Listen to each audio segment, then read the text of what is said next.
ครั้งแรกกับการเฮ็ดเวียกประจำเนาะโอเคชาเลนจ์30 มื้อเว้าหน้ากล้องเนาะก็กลับไปช่วง2วันเช้าหลังจากขับ Foodpanda ได้ 7-8 มื้อแล้วก็มีบริษัทเอิ้นเฮาไปสัมภาษณ์แล้วก็เข้าเวียกเลยเป็นการเฮ็ดเวียกที่ทำมิตรในฟ้าของธุรกิจที่เอาแอปมาใช้เอาแพลตฟอร์มมาใช้เนาะเพิ่นเฮ็ดเกี่ยวกับบริการส่งคนผ่านแอปเนาะอันที่ว่ารถออนไลน์นั่นแหละแต่ว่า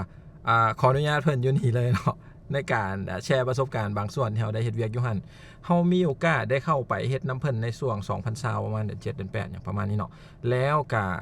ไปอยู่ในตำแหน่งของประสานงานก่อนทวีแล้วก็เข้าไปเบิ่งในฝั่งของเอกสารในการเฮ็ดใบเสนอเฮ็ดสัญญาอย่างต่างๆในการโฮมเมอร์เนาะแล้วก็ได้มีโอกาสเบิ่งฝั่งของ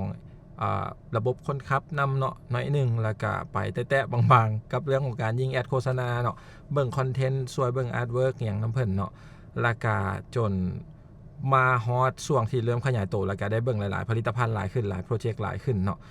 เกือบประมาณ7-8หรือเป็น10โปรเจกต์หรือ10 Product ผลิตภัณฑ์หั่นน่ะที่เป็นดิจิทัลหั่นน่ะได้เบิ่งช่วยเพิ่นเนาะเป็นลูกไม้ลูกมือไว้เพิ่นนั่นแหละแล้วก็ได้เรียนรู้มุมมองวิธีคิดในการเอาเทคโนโลยีมาเฮ็ดธุรกิจเนาะ